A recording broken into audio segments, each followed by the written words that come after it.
toi, le ciel.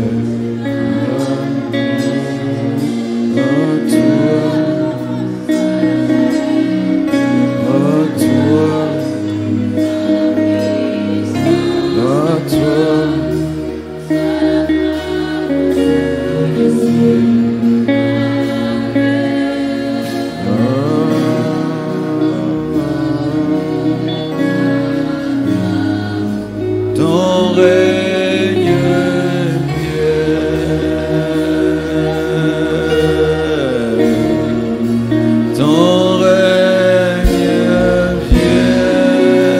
ton règne vienne, ton règne vienne,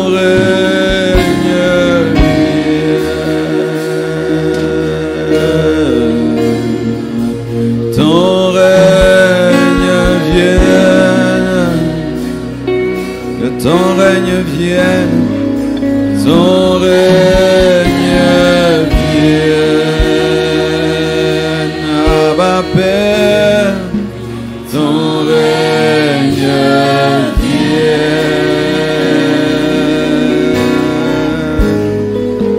ton règne vienne,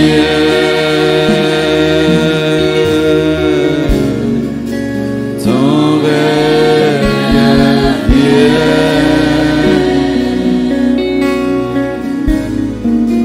Ton règne vienne,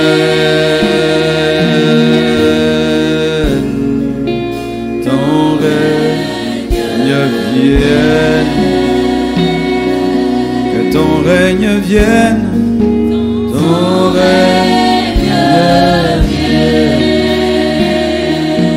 ton règne vienne, ton règne, ton règne vienne.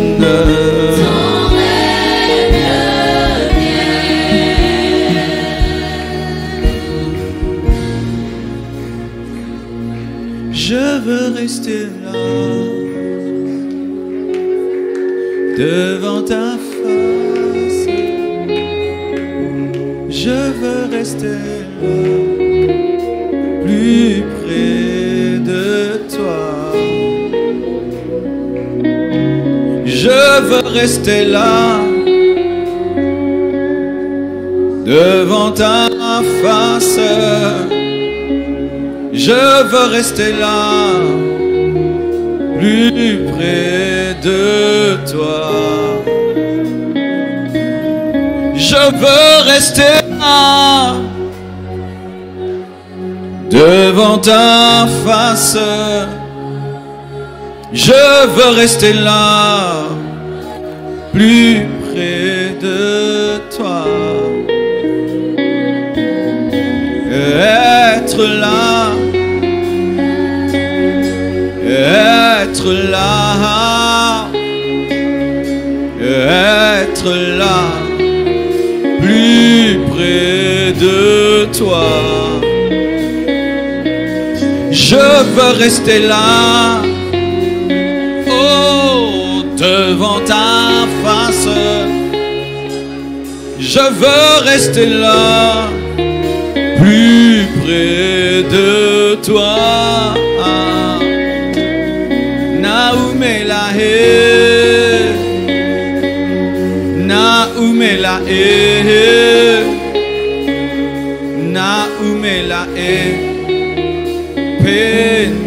penenayo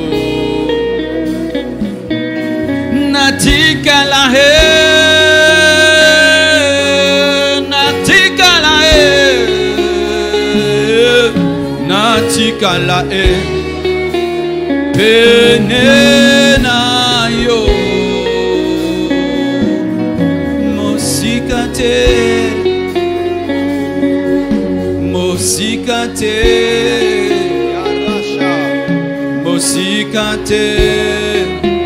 penenayo.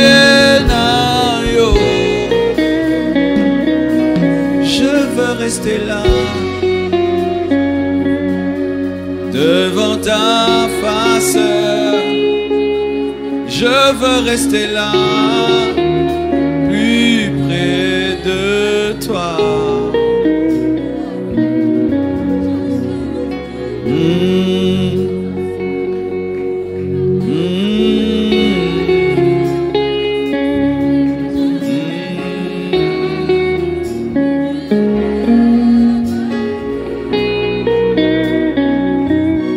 Je veux rester là,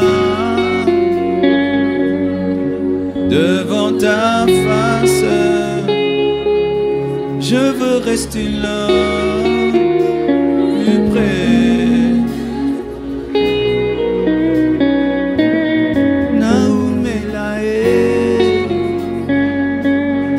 Naumelae,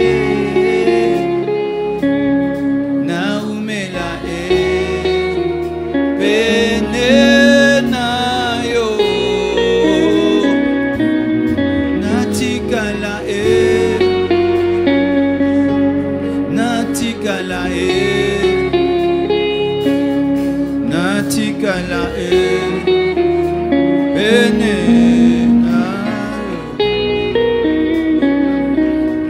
Je veux rester là, devant ta face. Je veux rester là, plus près.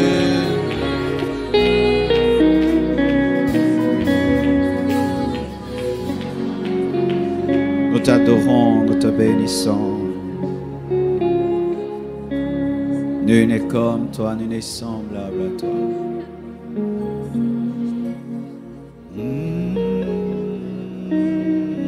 Plus de toi, Seigneur, plus de toi,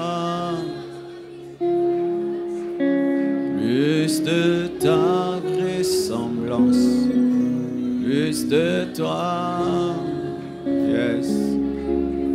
Plus de discernement de ta voix, de ta volonté, Seigneur, plus de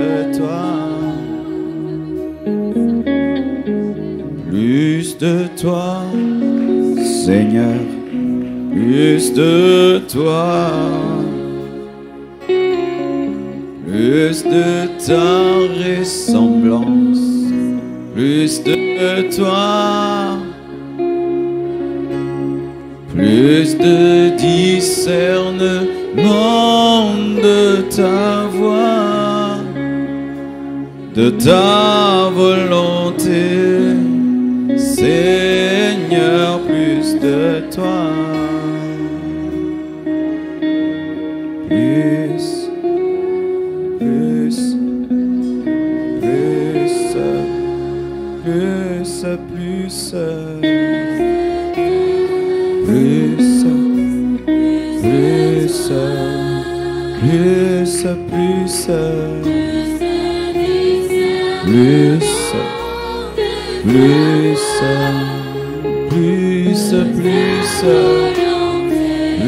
de toi,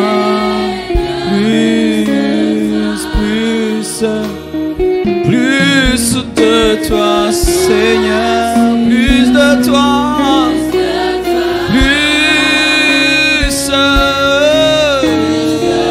plus de toi, Jésus-Christ, plus, alléluia.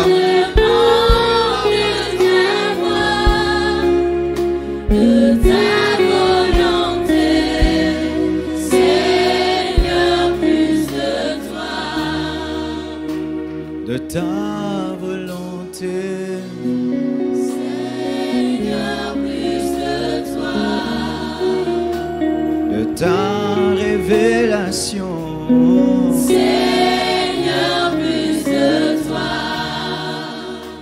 de ta puissance, Seigneur, plus de toi.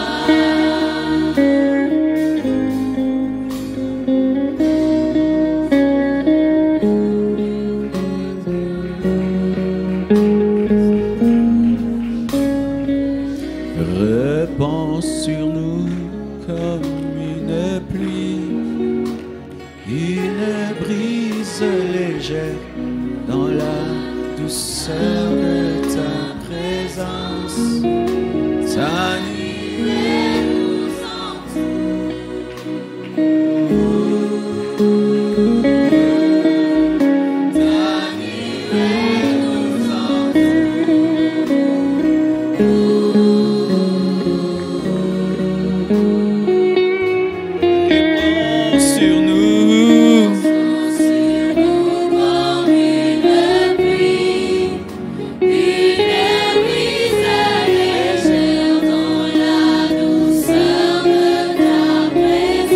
ta nuée, ta nuée, ta nuée, ta nuée, ta nuée, ta nuée, ta nuée, ta nuée, descends, descends, descends, descends, descends, descends. Descends, descends, descends, descends, descends, descends, descends, descends comme une pluie, comme une pluie, dans la douceur de ta présence. Ta nuée, ta nuée. Ta nuée, ta nuée, ta nuée, ta nuée, ta nuée.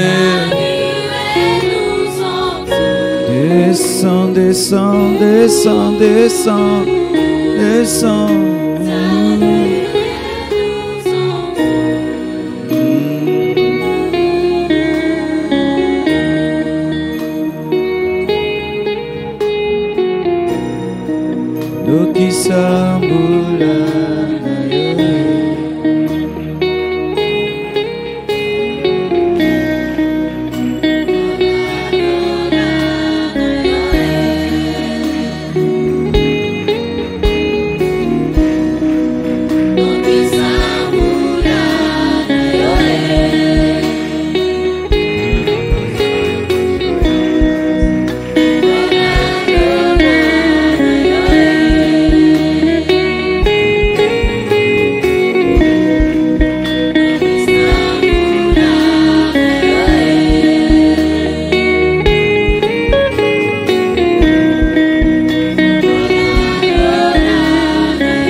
Nous acclamons le roi des rois.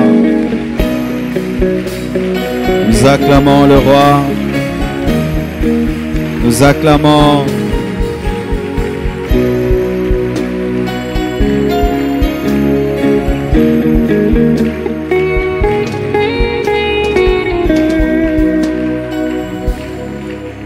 Amen. Gloire à Dieu. Aujourd'hui, il fallait seulement qu'on adore. Amen. On n'est pas conduit par un programme. Il fallait qu'on adore. Je crois plus nous irons vers la fin. On va arrêter avec les requêtes. On va entrer plus dans les actions de grâce, dans la louange. Parce que la foi croit qu'elle a reçu. Amen. J'ai deux témoignages à vous partager avant de prêcher. Il y a le papa que hier j'avais cherché. Je ne sais pas pourquoi l'Esprit de Dieu s'attarde sur son cas. Je ne sais même pas s'il est là aujourd'hui, mais il était là hier. Je l'ai même vu après le culte avec ses enfants. Et l'Esprit de Dieu me dit d'insister sur son cas parce que c'était un homme qui a manifesté une grande foi. Vous savez, dans la parole de Dieu, dans le ministère de Jésus-Christ, les personnes qui ont manifesté une foi exceptionnelle ont reçu une focalisation des Écritures. C'est pourquoi on nous parle du centenier qui a dit à Jésus de ne pas se déplacer, mais de parler seulement. Et on a écrit ça. Mais Jésus a fait beaucoup de miracles. S'il fallait écrire sur les miracles que Jésus a opérés, aucun livre ne saurait contenir ces miracles, mais quelques-uns seulement. Et parmi, il y a ce centenier qui a cru seulement aux paroles de Jésus. Il a dit, parle seulement. Moi, je suis un chef et j'ai des subalternes. Quand je dis à gauche et à droite, ils m'obéissent. Toi, tu es le chef de la maladie, tu es le chef des esprits. Parle et mon serviteur sera guéri. Et Jésus a loué la foi de cet homme. Ce papa était venu dans le culte de guérison de puissance. Des fois, les gens peuvent être à 1000, mais ton esprit ne voit qu'une seule personne. C'est ce qui m'était arrivé avec lui, au point où je disais, mais qu'est-ce qu'il y a que je me focalise que sur ce monsieur? Et il était au milieu des autres avec sa main comme ça, avec une attelle. Et je voyais qu'il cherchait à tout prix à se frayer un chemin de là où il était derrière jusque devant. Et il y est arrivé. Et quand j'ai prié, je l'ai vu, il était toujours dans la même situation, il avait toujours sa main comme ça. Alors quand j'ai commencé à demander les témoignages, je voyais qu'il voulait témoigner. J'ai dit, mais ce monsieur veut témoigner de quoi? Parce que moi je vois que sa main est toujours telle qu'elle. Et puis il s'est approché, il a dit, non, j'ai un plâtre au niveau de mon épaule et je n'arrive pas à bouger. Mais pendant que tu as dit bouger, malgré le plâtre, j'ai bougé. Et je crois que je suis guéri. Alors je lui ai dit, monsieur, est-ce que tu peux me donner ton attelle si tu crois? Et il a donné. Et je lui ai dit, alors, va quand on enlève le plâtre, même avant le temps, si tu crois que tu es guéri. Et vous savez, nous disons des choses comme ça, des fois les fidèles entendent et ne font pas. Et je l'avais oublié. Un jeune frère de l'église m'envoie une photo et dit, j'ai rencontré le papa là, mais il bouge très bien. Alors hier, quand j'ai parlé de lui et il n'était pas là, il était déjà rentré un peu plus tôt. Alors que je recevais, je commençais à sortir, je le vois venir avec tous ses enfants. Et il me dit, pasteur, j'ai fait enlever le plâtre. Et il n'avait pas le plâtre, guéri de guéri de guéri. Et il est allé dire au médecin, ce n'est pas le médecin qui lui a dit d'enlever, il a dit, enlève ce plâtre, Dieu m'a déjà guéri.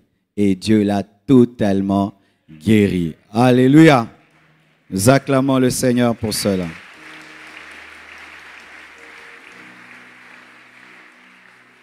Amen.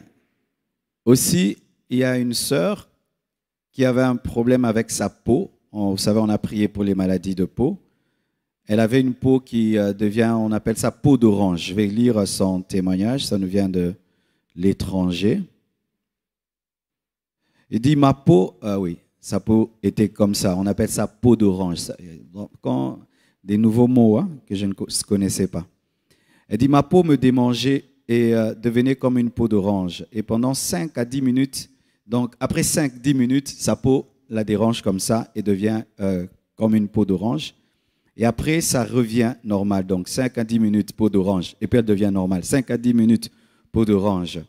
Jusqu'à ce matin, pendant que le pasteur prêchait sur le Dieu du maintenant, je me démangeais et je demandais à Jésus-Christ que je veux être un témoignage, que je suis fatigué d'écouter les témoignages des autres. Il faut être fatigué d'écouter les témoignages. Hein?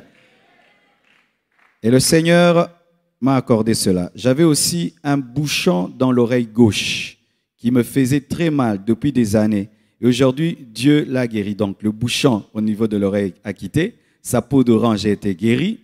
Et pendant que le pasteur déclarait, proclamait la guérison, les délivrances, je vomissais à distance et même mon problème de poitrine s'est vu résoudre. Donc elle était guérie de la poitrine, guérie de l'oreille, guérie de la peau. Acclamons le Seigneur. Gloire à Dieu. Et aussi, j'aimerais témoigner pour un frère qui est là, le frère Franz. Franz, tiens-toi debout. Franz, c'est un frère, il est indien et on s'est rencontrés en France, Luxembourg. Et quand on s'est rencontrés, Dieu lui a dit de commencer à me suivre partout où j'irai et autant qu'il peut, il m'accompagne partout. Et Franz, vous savez ce qu'il fait? Quand je voyage et que je vais prêcher, lui, il entre dans ma chambre et il commence à prier jusqu'à ce que je reviendrai. Si je fais 3 heures, il va faire 3 heures, 4 heures, 4 heures, 5 heures, 5 heures. 6 heures, 6 heures. Il reste dans ma chambre, il prie. Et quand je rentre, je le trouve toujours en train de pleurer. Et je trouve toujours une forte présence de Dieu dans ma chambre. Et tu iras loin, je t'assure. Welcome chez toi à la maison. Enfin, tu es à Kinshasa. Il est membre de la compassion. Amen. Assis-toi, s'il te plaît. Est-ce que tu veux entendre la parole? Gloire à Dieu. Tenons-nous debout, s'il vous plaît. Vraiment intercéder pour le son et la technique aujourd'hui. Amen. Na tournanga kakaboué. Baninga batei bien. Quelle injustice. Père éternel, bénis ta parole. Accorde-moi ton onction. Accorde-moi la grâce de communiquer fidèlement ta pensée. Qu'elle soit accompagnée de vie, de force et de puissance au nom de Jésus. J'anéantis toute perturbation démoniaque, satanique et sorcellérique au nom de Jésus-Christ de Nazareth. Amen. Matthieu 19, 30. Mon thème ce matin, c'est « Le temps change de rôle dans le jeu de la vie ». Tu peux dire ça à ton voisin, « Le temps change de rôle dans le jeu de la vie ». Ton voisin de gauche, ton voisin de droite, ton voisin de devant, ton voisin de derrière. Plusieurs des premiers seront les derniers, et plusieurs des derniers seront les... Matthieu 9, 6. Or, afin que vous sachiez que le Fils de l'homme a sur la terre le pouvoir de pardonner les péchés, lève-toi, dit-il au paralytique, prends ton lit et va dans ta maison. Notre texte de base, Juge 11, 1 à 10.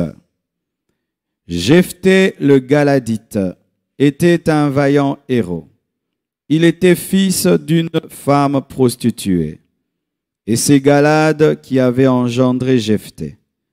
La femme de Galad lui enfanta des fils qui, devenus grands, chassèrent Jephthé, dirent « Tu n'éteras pas dans la maison de notre père, car tu es fils d'une femme, d'une autre femme. » Et Jephthé s'enfuit, loin de ses frères, et il habita...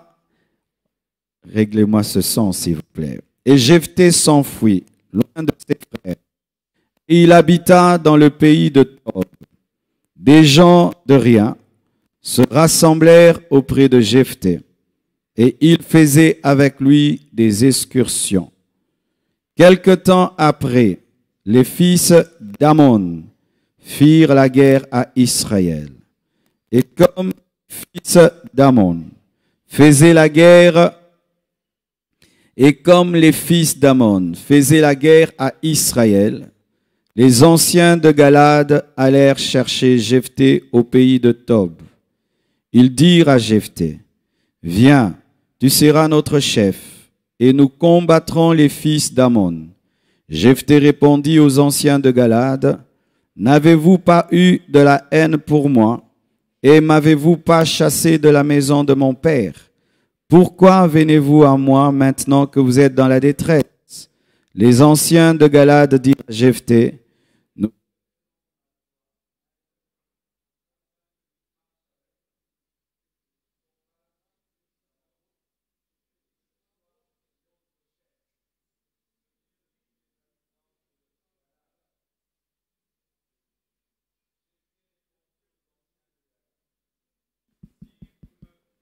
pour combattre les fils d'Ammon, et que l'Éternel les livre devant moi, je serai... Les anciens de Galad dirent à Jephthé, que l'Éternel... Alléluia. Satan a peur, hein? Les anciens de Galad dirent à Jephthé, nous revenons à toi maintenant, afin que tu marches avec nous, que tu combattes les fils d'Ammon, et que tu sois notre chef, celui de tous les habitants de Galad.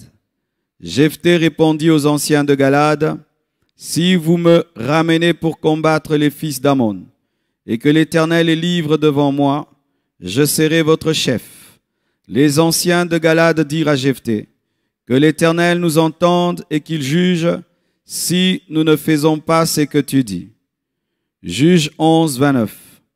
L'esprit de l'Éternel fut sur Jephthé. Il traversa Galade et Manassé. Il passa à Mitzpé de Galade, et de Mitzpé de Galade, il marcha contre les fils d'Ammon. Juge 11, 39. Au bout de 2 mois, elle revint vers son père, et il accomplit sur elle le vœu qu'il avait fait. Elle n'avait point connu d'homme. Dès lors s'établit en Israël la coutume que tous les ans, les filles d'Israël s'en vont célébrer la fille de Jephthé, le Galadite, 4 jours par année. Asseyez-vous. Mais je continue de lire. Hein? Acte 4, verset 11. Jésus est la pierre rejetée par vous qui bâtissez et qui est devenue la principale de l'angle.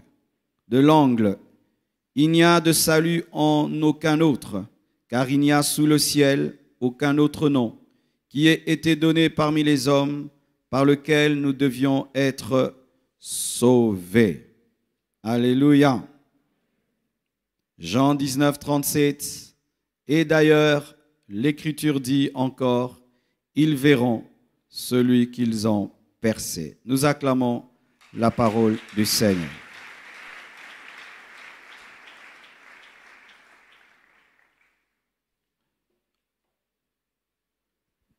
Le temps change de rôle dans le jeu de la vie. Vous savez, lorsqu'on fait un théâtre, des fois, celui-ci peut être roi aujourd'hui et dans l'autre théâtre, il devient un serviteur. Dans l'autre théâtre, il est médecin. Dans l'autre théâtre, il est charpentier. Et le temps aussi change de rôle dans le jeu de la vie. Jésus lui-même l'a dit, que les premiers seront les derniers. Et plusieurs des derniers seront les premiers. D'ailleurs, je n'ai pas bien dit, plusieurs des premiers, pas tous les premiers, plusieurs. C'est là aussi une erreur que nous commettons lorsque nous lisons ce verset. On dit, les premiers seront les derniers et les derniers seront les premiers. Non, ce n'est pas ça, la Bible. La Bible dit plusieurs. Plusieurs des premiers seront les derniers et plusieurs des derniers seront les premiers. C'est-à-dire que certains premiers restent premiers. Ouais, c'est la parole. Des fois, on dit la Bible, mais on enlève un sens. Pourquoi quand nous disons que les premiers, tous les premiers seront les derniers, c'est l'injustice parce qu'il y a des bons premiers qui doivent demeurer des premiers. C'est pourquoi il y a un mauvais enseignement sur les saisons dans les églises. On dit aux gens, tu vois, tu es dans ta saison, profite parce que la saison va partir. Non. Dans les Écritures, tu peux entrer dans ta saison et tu meurs dans la saison, elle ne te quitte jamais. Parce que Dieu fait de toi un arbre qui est planté près d'un courant d'eau. Amen. Ces choses-là, Leloya Yolobi Nanga Mokili Tour à Tour, ce n'est pas un verset biblique. Mokili Tour à Tour, ce n'est pas un verset biblique. En français, le monde tour à tour, ce n'est pas un verset biblique. Aujourd'hui, c'est pour toi, demain, c'est... Non, ça peut être pour moi et ça reste pour moi. Et toi aussi, tu peux entrer dans ta saison, ça demeure ta saison. C'est pourquoi dans les églises, les hommes élevés attendent de tomber. Les hommes riches attendent de devenir pauvres. Non, tu peux devenir riche et tu meurs sur le trône. David est mort sur le trône. David est mort sur le trône. Plusieurs. Quel genre de premiers deviennent des derniers? Ce sont les premiers qui deviennent orgueilleux. Ce sont les premiers qui abandonnent Dieu. Ce sont les premiers qui ne saisissent pas la grâce de Dieu. Mais si tu es un premier qui reste humble, qui demeure dans la sainteté, dans la crainte de Dieu, tu resteras premier selon ton domaine. Et ce ne sont pas aussi tous les derniers qui deviennent des premiers. Plusieurs. C'est-à-dire qu'il y a aussi des derniers qui ratent aussi le bateau. Ne pense pas que comme tu es le dernier de la classe, tu seras premier de la classe parce que tu es dernier de la classe. Tu seras premier de la classe, toi le dernier de la classe, si tu travailles comme le premier de la classe. Si tu bosses dur comme le premier de la classe. Ce n'est pas parce que tu es là, boum, tu deviens premier de la classe parce que toi, tu es chrétien. Oh, j'attends le temps de Dieu de quitter 0 à 1, comme ça seulement. Non, il y a aussi ta part. Tu dois faire comme le premier. Amen. Hein? Mais la pensée là, c'est quoi? C'est que les premiers, c'était les Juifs. Israël était le premier peuple choisi par Dieu. Ce sont les premiers, les premiers. Mais quand Dieu a shifté, a mis à jour sa manière d'opérer, ils n'ont pas compris la mise à jour divine et sont restés en retard. C'est pourquoi ils ont eu des antivirus. Alléluia. Mais maintenant, les nations païennes qui étaient les dernières ont reçu la parole et sont devenues les premières. C'est pourquoi dans l'église, il y a plus de nations que les juifs. Mais certains juifs aussi sont dans l'église parce qu'ils ont cru en Jésus. Donc il y a des premiers juifs qui sont restés premiers parce que les apôtres étaient des juifs, ils ont cru en Jésus, ils sont toujours premiers. Mais la plupart des juifs n'ont pas cru en Jésus en ce temps-là. C'est pourquoi ils seront les derniers. Pourquoi? Parce que c'est à la fin que Dieu va venir les récupérer. Plusieurs aussi des derniers seront les premiers. C'est-à-dire plusieurs païens vont croire, mais certains païens aussi n'ont pas cru. Amen. Lorsqu'on dit les premiers seront les derniers, il s'agit d'abord d'Israël et des nations. Amen. Et ainsi, nous voyons que le temps a changé les choses. C'était eux, la nation de Dieu, le peuple de Dieu, le peuple de Dieu. Mais aujourd'hui, ce sont les nations qui sont les peuples de Dieu, parce que nous sommes l'Église. Mais Dieu se souviendra d'Israël après la bataille d'Armageddon. Les premiers seront les derniers seront, plusieurs premiers seront les derniers, et plusieurs derniers seront les premiers. Amen. Une précision importante. Encore voici, la Bible dit ceci, dans Matthieu 9, verset 6. Or, afin que vous sachiez que le Fils de l'homme a sur la terre le pouvoir de pardonner les péchés, lève-toi, dit-il au paralytique, prends ton lit et va dans ta maison. Il lui a pas dit, lève-toi et va dans ta maison. Il a dit, lève-toi, prends ton lit et va à la maison. Alléluia. C'est aussi quelque chose d'important. Parce que quelqu'un qui était malade pendant longtemps, il n'aimerait pas porter des fardeaux. Mais Jésus lui dit, quand tu te lèves, tu dois maintenant porter ce qui te portait. Tu dois transporter ce qui te transportait. Le lit qui t'a transporté, c'est maintenant à toi de transporter le lit qui t'a transporté. Et je te dis que dans le temps, celui qui était le lit sera transporté. C'est-à-dire celui qui t'aidait, celui qui te soutenait. Demain, c'est toi qui vas le soutenir. Demain, c'est toi qui vas l'aider. Tu vas aider ton père. Tu vas aider ton grand frère. Tu vas aider ton pasteur. Tu vas aider. C'est cet homme-là qui t'a toujours. C'est toi maintenant qui transportera celui qui t'a transporté. Je dis, c'est toi qui transportera celui qui t'a transporté.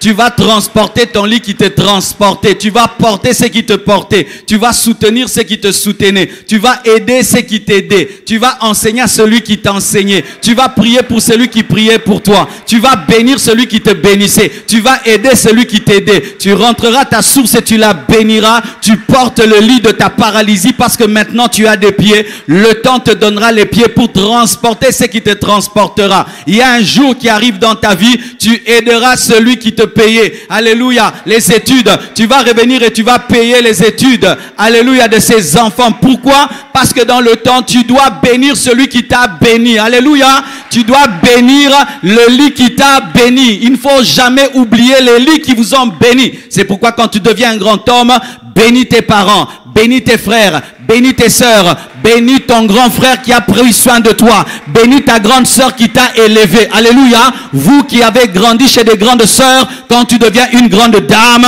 fais du bien à ta grande sœur. N'oublie jamais le lit de ta paralysie. Porte le lit de la paralysie parce que ça fait partie de ton histoire et le lit de la paralysie peut raconter que tu étais paralytique et cela va te rendre humble.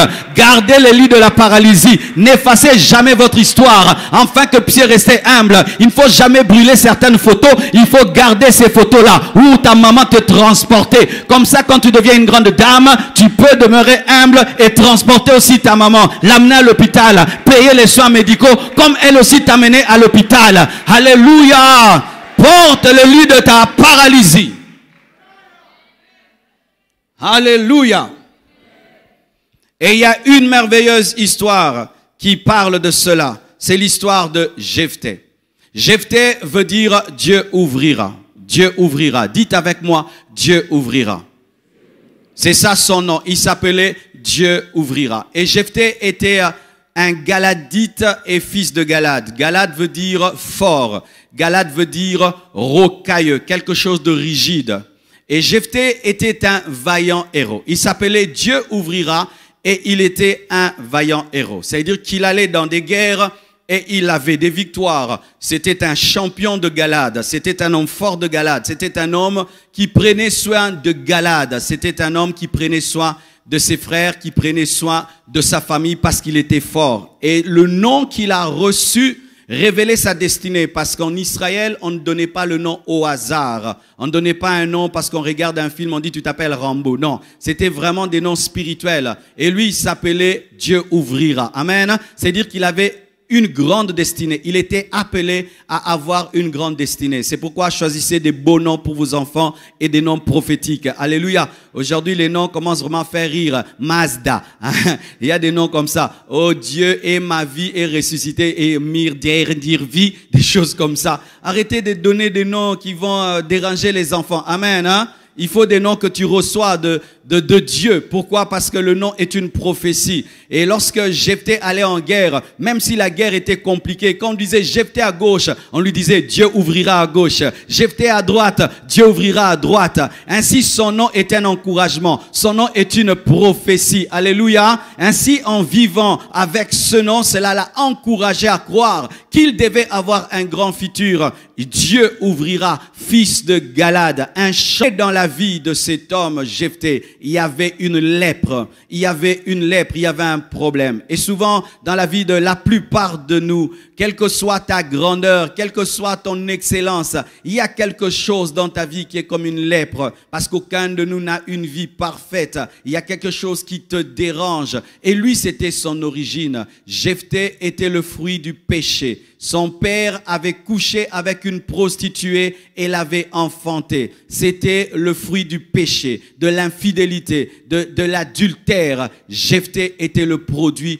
du péché. Il avait une mauvaise origine. Il avait une mauvaise source, une prostituée. Et tout le monde savait que cet homme qui s'appelle Dieu ouvrira est aussi l'enfant d'une prostituée. J'aimerais parler à toutes les personnes qui sont nées en dehors du mariage. J'aimerais parler à tous les enfants qui sont les enfants de 2e bureau, de 3e bureau, de 4e bureau.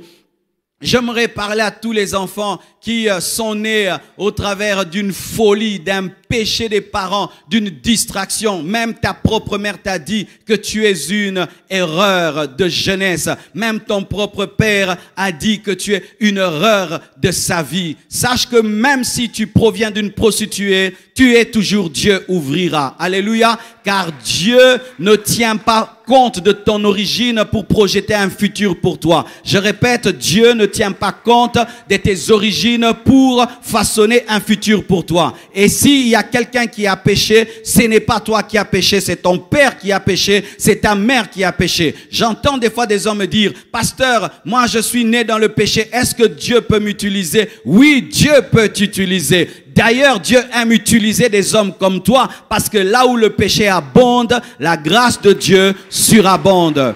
Alléluia. Je n'encourage pas les hommes à avoir 2 femmes, 3 femmes, 4 femmes. Mais là, je suis en train de parler aux enfants qui sont nés dans le péché, qui sont nés d'une 2e femme, qui sont nés d'une prostituée, qui sont nés dans le péché. Dieu t'aime et il a un grand plan pour toi. Salomon est sorti de Bathsheba. Bathsheba était la femme d'Uri, mais Salomon est devenu roi. Pourquoi? Dieu n'avait pas un problème avec Salomon, Dieu avait un problème avec David.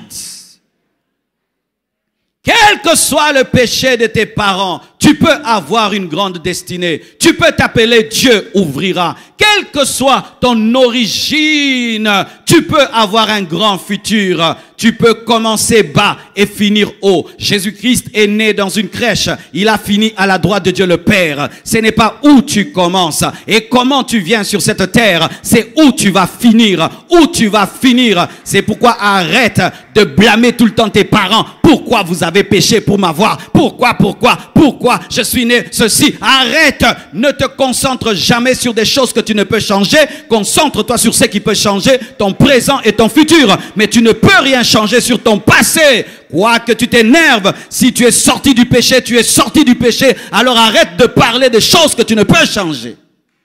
Arrête de pleurer sur la manière dont tu es né. Ah, je ne connais pas mon père, je ne connais pas mon père. Mais tu ne le connais pas, tu ne le connais pas. Oui, tu ne le connais pas, tu ne le connais pas. Oui, tu ne le connais pas. Mais il y a un Père céleste. Ma mère m'a abandonné. Je ne connais pas ma mère, je ne connais pas ma mère. Il y a des gens qui ont des mères mais qui échouent. Il y a des gens qui connaissent leur père qui échouent. Avoir un père c'est bien, avoir une mère c'est bien, mais avoir Dieu c'est plus que tout. Tu as Dieu, tu as Dieu. Vous tous qui ne connaissez pas vos mamans, qui ne connaissez pas vos papas, il y a le Père Céleste qui vous voit. Même si vous ne le voyez pas, lui vous voit.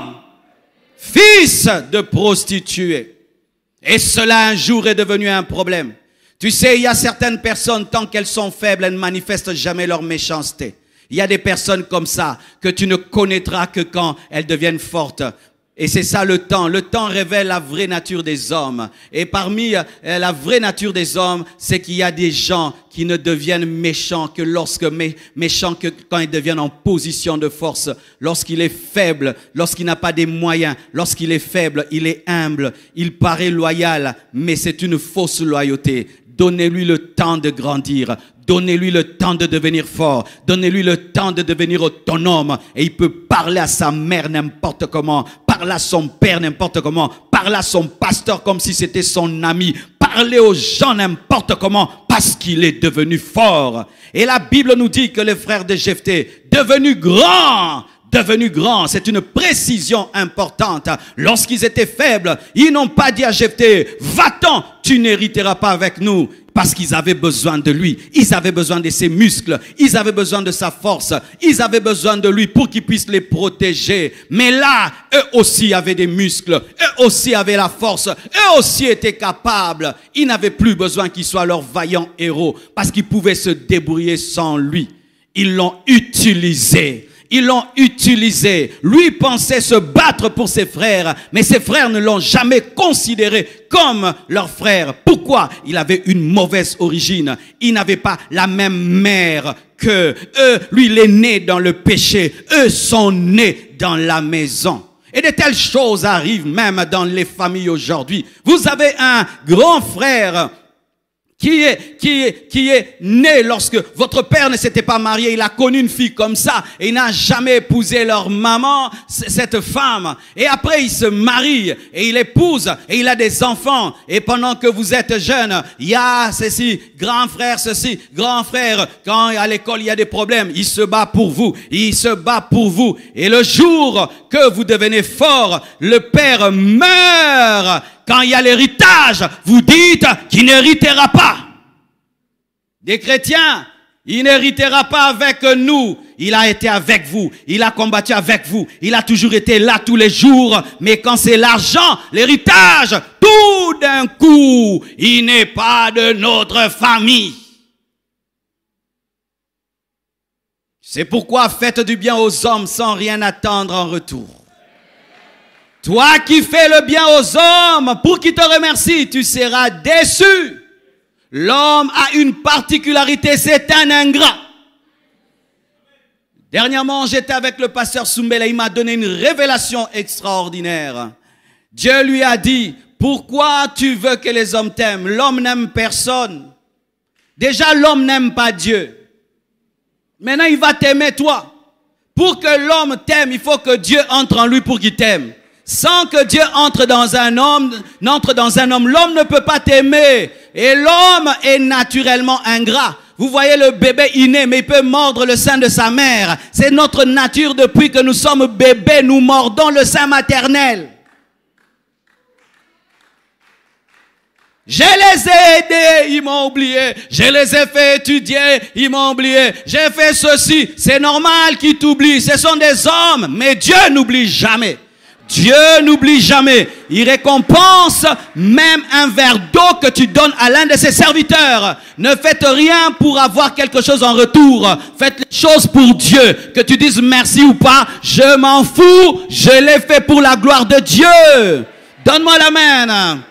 Vous voyez l'attitude merveilleuse que nous avons face aux mendiants en cours de route. Quand tu donnes à un mendiant, est-ce que tu attends quelque chose qui t'aide un jour dans la vie? Tu donnes et tu pars. Tu n'as même pas besoin qu'ils connaissent ton nom. Tu n'as même pas besoin qu'ils te disent merci. Ayez cette attitude avec tous les hommes. Comment je t'ai donné, tu n'as pas dit merci. Comment je t'ai donné, tu n'as pas dit merci. Ne soyez pas ainsi. Laissez Dieu vous récompenser. Faites les choses par amour. Tu es une créature de Dieu, je te fais du bien. Si tu seras reconnaissant, gloire à Dieu. Si tu seras ingrat, gloire à Dieu. Mais tu n'enlèveras jamais ma récompense. L'ingratitude des hommes n'efface jamais la récompense. L'ingratitude des hommes n'efface jamais la récompense. Quand tu as fait du bien à un homme, même si demain il dit, tu es magicien, tu es sorcier, tu n'as rien fait. Toi, tu as fait quoi pour moi? Ce n'est pas grave. Dieu sait que tu as fait beaucoup pour lui.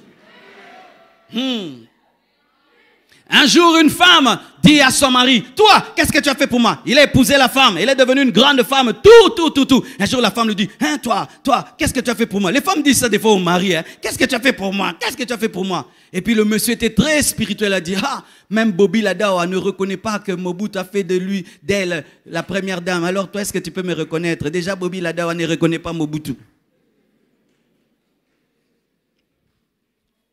Il se bat pour eux. Les jours qui deviennent forts, ils le chassent. Ne faites pas cela, mes frères. Quand c'est ton temps, ne sois pas ingrat. Quand c'est ton temps de force, ne sois pas ingrat. Vous qui attendez devenir fort pour vous venger, vous ne serez jamais fort. Et si vous devenez fort, votre force disparaîtra. Tu attends te venger, je vais l'éprouver, je vais l'éprouver. Il y a des gens qui endurent, qui souffrent quand ils vivent l'élévation des autres. Il attend méchamment son temps. Il attend méchamment sa saison, méchamment. Ça, c'est la saison de la sorcellerie. Tu n'entreras jamais dans ta saison si tu attends ta saison pour te venger, pour aussi te pavaner et rendre les gens jaloux. Des gens qui vivent pour rendre les autres jaloux. Jephthé va voir, ça va, vaillant héros, nous aussi on sera des vaillants héros. Mais quand on sera vaillant héros, on va le chasser. Quand viendra ta saison, quand viendra ton temps, que feras-tu à ceux qui sont dans leur saison? Quand toi aussi tu vas te marier, qu'est-ce que tu vas faire aux autres mariés? Tu vas maintenant leur montrer que ton mariage est le plus excellent du monde. Il y a des gens qui se marient rien que pour ça. Il achète une voiture, il va tourner toute la ville. Moi aussi j'ai une voiture. Alors qu'il y a des gens qui ont des Ferrari qui les garent à la maison. Ah, donne-moi, je suis venu te parler aujourd'hui.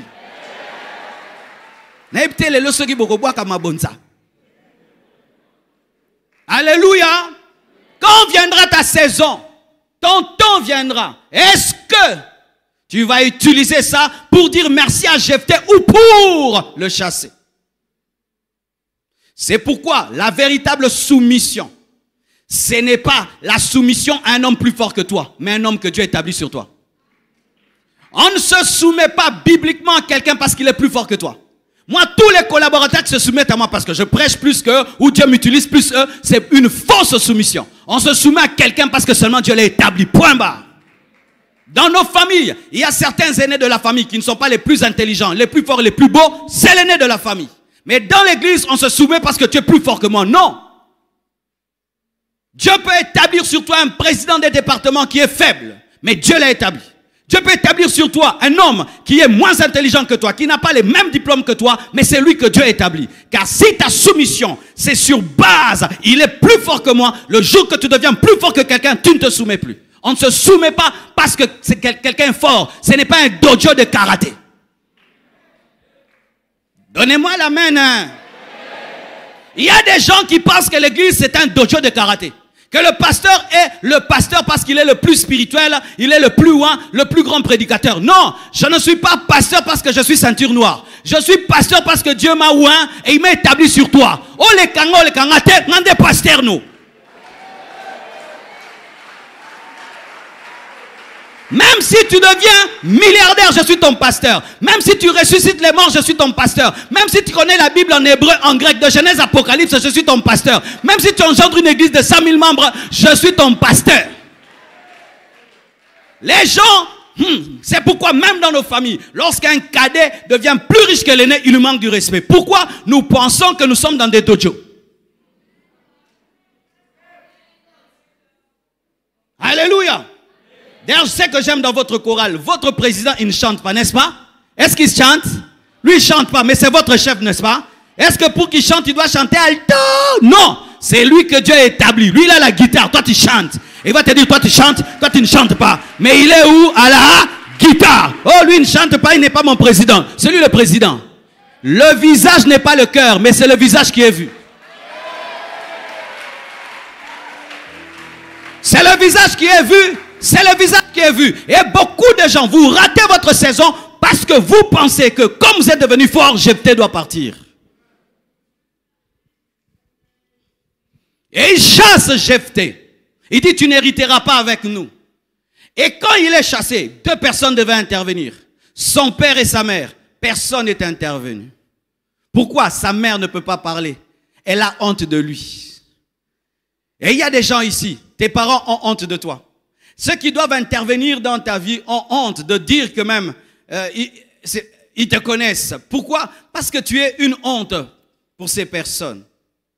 Ton père a honte de toi. Parce que s'il ose parler, ses enfants légitimes vont dire, papa, mais ça c'est ton péché. La maman, elle va venir nous dire, tu es prostituée. C'est merveilleux dans la vie, lorsque tu n'as pas d'avocat. C'est pour que le véritable avocat puisse se lever. C'est merveilleux dans ta vie lorsque les gens ne peuvent pas entrer dans ton cas, parce que s'ils entrent dans ton cas, ils vont se salir. Il faut que Jésus entre, parce que lui-même, s'il porte tes péchés, il demeure saint. Béni soit Dieu, toi qui n'as pas d'avocat. Personne ne plaide ta cause. Personne ne plaide ta cause. Dans ta famille, à l'église, au travail, personne ne plaide ta cause. C'est parce que Dieu, l'avocat des avocats, veut plaider ta cause et démontrer aux hommes qui tu es pour lui.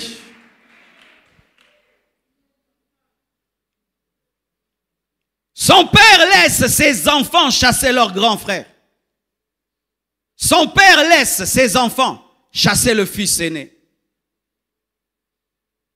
Et je crois que lorsqu'il s'en va, il dit, papa a dit quelque chose, papa ne dit rien. Il y a un temps dans la vie où Dieu bloquera les gens pour qu'ils ne t'aident pas. Parce que s'ils interviennent, ils vont perturber le plan de Dieu. Oui, mes frères, il y a certaines aides qui ne sont pas des aides, qui sont mauvaises, qui dévient. Parce que si tu libères Joseph des mains de ceux qui vont le vendre, tu as perturbé sa destinée. Il faut laisser ses frères le vendre jusqu'au bout. Quand elle tombe, il se peut que Dieu veut faire un miracle, il va faire survoler l'âge. C'est pourquoi ne soyez pas fâchés contre les gens qui ne vous aident pas. Peut-être qu'ils n'ont pas reçu la permission d'entrer dans votre combat et ils vont perturber votre vie. Et donne-moi la main. Nous les chrétiens, on n'est jamais en colère contre un homme qui devait nous aider.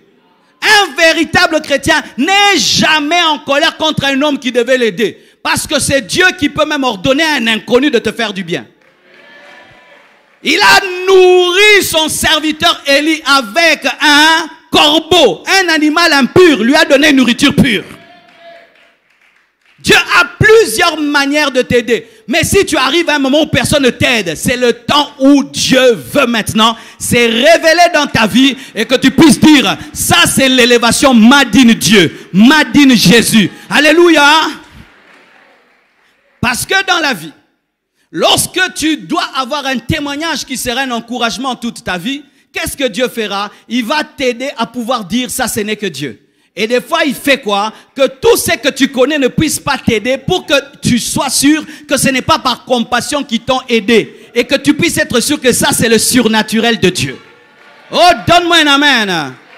Il y a un temps, personne ne t'aidera. Même les personnes qui étaient supposées t'aimer t'oublieront parce que c'est le temps de Dieu pour que tu puisses aller à Tob. Que tu puisses quitter Galade et que tu puisses aller à Tob. Dites Tob.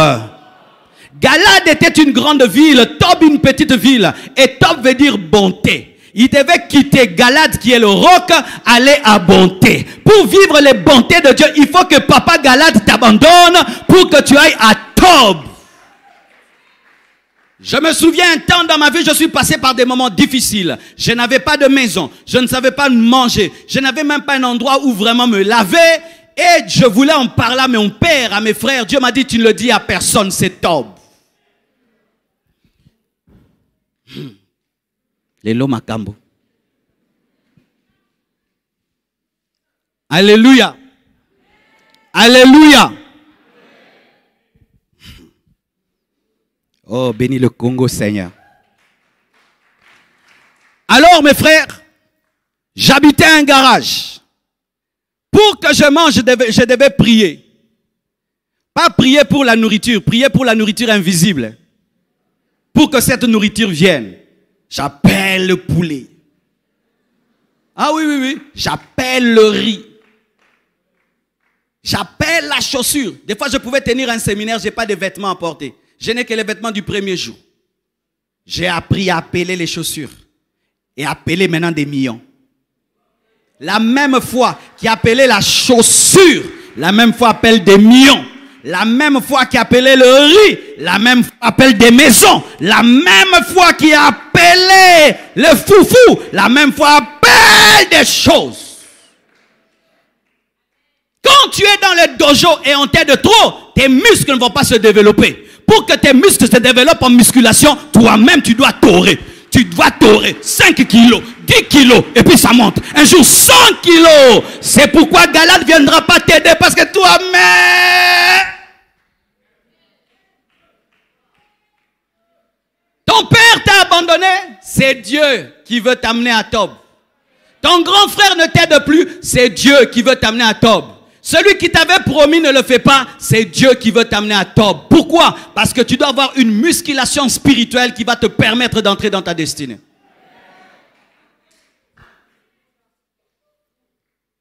Il s'appelle Dieu ouvrira. Mais là, on le chasse de son héritage. Et il y a une contradiction entre son nom et sa réalité.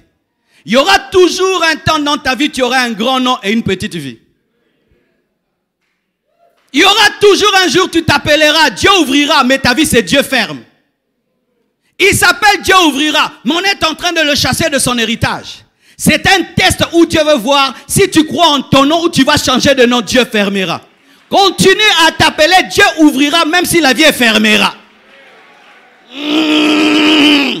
Jésus était le fils de Dieu même dans l'étable. Alléluia. Même dans l'étable, il était le fils de Dieu. Il n'a pas changé de destinée à cause de sa situation. Il y a un temps dans ta vie, tu t'appelleras Abraham. Père d'une multitude, mais tu n'as pas d'enfant. Il y aura un temps dans ta vie, tu auras un cahier rempli de promesses, mais dans ta vie, aucune promesse réalisée. Il y aura toujours un temps dans ta vie où tu as beaucoup de cahiers de cours, mais tu n'es pas professeur. Mais ce n'est pas que tu vas brûler les cours parce que tu n'es pas professeur. C'est par les cours que tu deviendras professeur. Continue à t'appeler, Dieu ouvrira même si la vie bloque. Parce que ce que tu appelles blocage, c'est ça l'ouverture de Dieu. Car des fois, Dieu ouvre en fermant. Oh, des fois, Dieu ouvre en fermant. Il ferme la place de tes amis, il ferme la place de tes parents, la place de tout homme, il ferme. Maintenant, vous restez vous deux. Jacob, ayant compris cela, a dit à ses femmes, à ses enfants, précédemment, je dois rester seul. Pourquoi? Pour être dojo spirituel, je dois me battre avec Dieu. Pourquoi? Je ne peux vaincre Esaü si spirituellement je n'ai pas shifté. Il y a un temps dans ta vie, tu auras un grand nom, une petite vie. Tu auras des grandes promesses, mais une petite vie. Ce n'est pas que tu es maudit. Dieu est en train de travailler en toi. Dieu est en train de changer et il est en train de t'éprouver. Parce que la promesse ne peut s'accomplir dans ta vie si tu ne crois plus en la promesse. Et Dieu, avant d'accomplir la promesse, il doit éprouver ta foi dans la promesse. C'est pourquoi il amènera autour de toi des circonstances qui défient la promesse et qui remettent en question la promesse. Et Dieu te regarde si tu gardes la promesse malgré les contradictions. Regardez, les mages d'Orient voient une étoile, l'étoile du roi, l'étoile du Messie. Mais quand ils suivent l'étoile, au lieu que l'étoile les conduise vers un palais royal, l'étoile les conduit où? Vers une crèche. Tu regardes l'étoile, c'est royal. Tu regardes la crèche, elle est misérable. Tu regardes les prophéties divines, ta vie, pauvreté. Tu regardes les visions extraordinaires, ta vie, médiocre. Vas-tu tuer le bébé dans la crèche parce qu'il ne répond pas à l'étoile? Non, l'étoile t'amène d'abord dans la crèche. Pourquoi? Celui qui vient sauver le monde doit commencer au bas du monde afin d'amener le monde du bas vers le haut. Hey! Et Jésus devait respecter un protocole parce que lorsque tu vas à un endroit, tu dois d'abord saluer tes collaborateurs avant de travailler. Et il avait ses collaborateurs, les animaux, parce que lui aussi c'était un agneau, mais l'agneau de Dieu. Il devait venir saluer ceux qui ont été des sacrifices pendant toutes ces années pour leur dire: votre temps est fini, maintenant mon temps arrive. On ne va plus vous tuer pour le péché des hommes. Moi je vais mourir et on ne vous tuera plus. Donne-moi un amen. Même si tu ne comprends pas ta vie, Dieu la comprend très bien. Même si tu as des questions, Dieu est émerveillé. Yes, donne-moi un piano. Et là maintenant, il regarde l'étoile. Il regarde la crèche, il dit non. Oyona oye kokanité. Et ils arrivent, ils ont de l'or. Mais ils trouvent quoi? La paille. Malgré la paille, donne l'or. Même si tu es dans une situation de paille, de pauvreté, adore. Adoration en or. Il veut que tu puisses donner l'or dans la paille. Il trouve l'odeur des animaux. Malgré l'odeur des animaux, il donne le parfum. Pourquoi? Même si je suis dans la contradiction, tu es digne d'adoration. Même si je m'appelle, Dieu ouvrira. Mais je vis, Dieu fermera. Tu es digne d'adoration. Seigneur, je ne t'adore pas parce que tu me donnes. Je t'adore parce que tu es Dieu. Je ne t'adore pas parce que tout va bien. Je t'adore parce que tu es Dieu. Je ne t'adore pas parce que tu me donnes des choses que j'aime. Je t'adore parce que tu es Dieu. Nous n'adorons pas Dieu pour ce qu'il fait. Nous adorons Dieu pour ce qu'il est. Mais nous louons Dieu pour ce qu'il fait. Il y a un temps où Dieu veut que tu l'adores. La louange demande que Dieu fasse. Mais l'adoration demande que Dieu soit. Et sachez que l'adoration est supérieure à la louange. Parce que l'homme qui loue a besoin d'une œuvre. Mais l'homme qui adore a besoin d'un être. C'est pourquoi Dieu dit je suis avant de dire je fais. Je suis précède je fais. L'être précède le pouvoir, l'avoir et le faire. C'est pourquoi l'adorateur peut louer. Mais celui qui loue ne peut pas toujours adorer. Parce que celui qui loue attend que Dieu agisse. Mais l'adorateur n'a pas besoin que Dieu agisse. Mais il adore. Et si tu peux adorer même si Dieu n'agit pas, tu peux le louer quand il agit. Jephthé, Dieu ouvrira. Il se retrouve, il est en train d'aller loin de son héritage, Galade. Et il s'en va. Et il se retrouve où? À Tob. Une petite ville, mais où il y a la bonté. Une petite ville, mais il y a la grâce. Ses propres frères n'ont pas cru en lui. La Bible nous dit, devient le chef des vauriens. Dites vauriens. Des vauriens, des hommes sans valeur, sans études, pauvres. Mais Dieu commence à l'élever. Pourquoi? Dieu ne peut te donner Galade si tu ne peux pas régner sur les vauriens.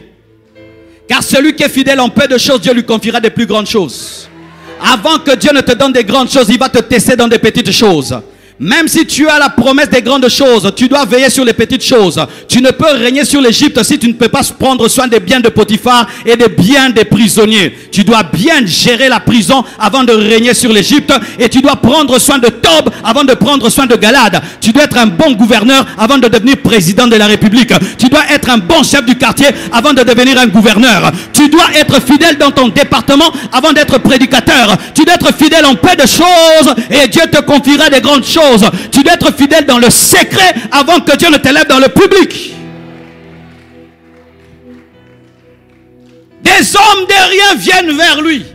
Un homme qui a la grâce de Dieu, même si tu le jettes dans la boue, il va briller. Parce que le diamant reste diamant même dans la boue. Jette-moi où tu veux, je vais briller.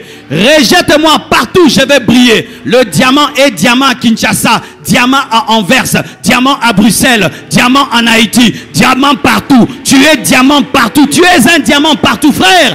Un homme qui a la chance de Dieu ne se plaint pas. Tout environnement est propice pour briller, pour briller, pour briller, pour briller. Ne te suicide pas à Tob, vis à Tob. Apprends le leadership à Tob. Apprends le management à Tob. Apprends la soumission à Tob.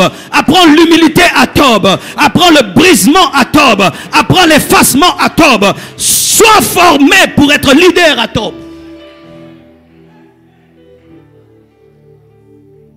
Ne te suicide pas à Tob. Votre famille vivait dans un grand quartier. Ton père a perdu le travail. Vous vous retrouvez là-bas, très très loin. Il n'y a pas d'eau, il n'y a pas d'électricité. Mon frère, ne te suicide pas. Brille. Cherche tous les petits du quartier. Commence à les enseigner le français. Enseigne-leur la mathématique. Alléluia. Arrange votre maison, même si c'est dans un mauvais quartier, que ça sente bon, que ce soit propre. Et là-bas, tu pourras rencontrer une personne extraordinaire qui va te faire quitter ce quartier-là et vous amener plus loin. J'aimerais parler à toutes les personnes dont la vie semble avoir reculé. Votre maison a reculé, l'argent a reculé, les biens ont reculé. Même dans l'église, c'est comme si tu as reculé. Tu n'as pas reculé. Des fois, la porte pour voir le roi, ce n'est pas la porte principale. Et ça porte à Tinel. Banale, ma baby, porte à Tinel. Moi, j'habitais Lemba. Et à Lemba, il y avait toujours deux portes. Il y avait la porte principale. Ça, c'était la porte de tout le monde. Mais il y avait une petite porte derrière. Pour l'emprunter, il faut être un connaisseur. Et il faut être membre de la famille. Seuls les membres de la famille. Et des fois, si ton ami veut te voir et tes parents ne veulent pas, tu dis, la Tinel. Et des fois, quand Dieu veut te bénir et il voit qu'il y a trop de gens qui vont venir s'opposer à toi, Dieu va faire comme s'il te fait disparaître. Et les gens pensent que tu as disparu alors qu'il t'amène dans la porte de l'intimité. C'est pourquoi Joseph n'est pas entré dans la maison du roi par la grande porte. Il est passé par le tunnel. Le tunnel appelé prison. Et là, personne n'allait s'y opposer. Parce que lorsqu'il est venu, on a cru que c'était un prisonnier alors que c'était le prophète. Le maître des temps de circonstances, c'est manager les temps et les événements pour te faire arriver à ton rôle. À ton rôle, tu joueras ton rôle. Dieu va te passer le ballon. Dieu va te passer le ballon. Tu joueras ton rôle. Un jour, tu vas jouer ton rôle. Que les hommes soient contre ou pas, tu vas jouer ton rôle. Et si quelqu'un doit mourir, il mourra pour que tu joues ton rôle. Il y a des gens qui sont morts pour que Jésus joue son rôle. C'est pourquoi ne combat pas quelqu'un qui est dans son temps. Ne combat pas quelqu'un qui a l'onction. Ne combat pas quelqu'un qui a Dieu. Tu risques de mourir parce qu'il doit jouer son rôle. Oui, frère, ne combattez pas des gens qui marchent avec Dieu. Dieu est capable de te tuer parce que le rôle qu'il doit jouer est tellement important pour le monde entier. Et Jephthé se retrouve là, à Tob. Et il oublie Galade. Et il avait bien fait. Des fois, mon frère, il y a des choses qu'il faut oublier. Tu te concentres sur ton présent. Tu oublies ton passé. Tu arrêtes de pleurer. Pourquoi ils m'ont fait ça? Mes propres frères. Pourquoi papa n'est pas intervenu si j'avais une bonne maman? Pourquoi ma mère est prostituée? Pourquoi il oublie? Et la Bible dit, avec ces gens, il fait une troupe, il fait une petite armée. Et il commence à faire des coups de main. Il commence à se débrouiller. Il commence à se débrouiller. J'aime beaucoup les enfants qui étaient des familles riches. Papa est pauvre, mais il peut vendre du pain. Je les respecte beaucoup. Moi, j'aime pas les enfants gâtés des riches là. Ils savent rien faire. Même quand ils perdent tout, ils continuent à parler du passé. Frère, c'est le passé. Vends du pain.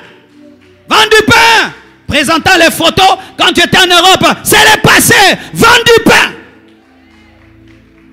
Des femmes, ton mari était riche, maintenant il est pauvre. Tu es toujours orgueilleuse. Tu ne peux pas vendre tes bijoux, faire une boutique. Non. Même à Tob, tu es orgueilleux. Alors qu'à Tob, on fait des coups de main. Coups de main. Il s'appelle Dieu ouvrira, mais fait des coups de main.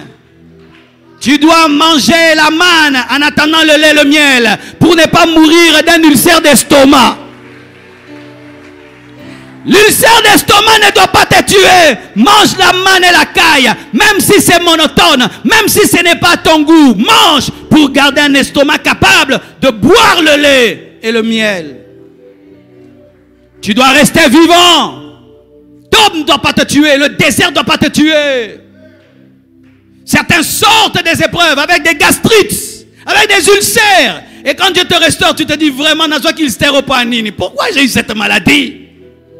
Maintenant tu as le lait, le miel. Et le miel n'aime pas un estomac qui est fragile. Alors ta bénédiction commence à te déranger. Ça commence à déranger l'estomac parce que toi, tu as eu des problèmes de gastrite à cause du désert.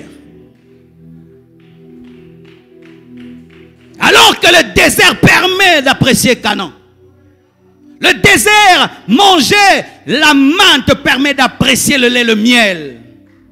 Il y a des gens qui n'apprécient pas le lait, le miel parce qu'ils n'ont pas connu le désert. Ils n'ont pas connu la manne. Quand ta bouche est fatiguée de la manne, un peu de miel, tu sens le miel. Il reste là. Il donne des coups de main. Fidèle en peu de choses. Comme Joseph, fidèle en prison.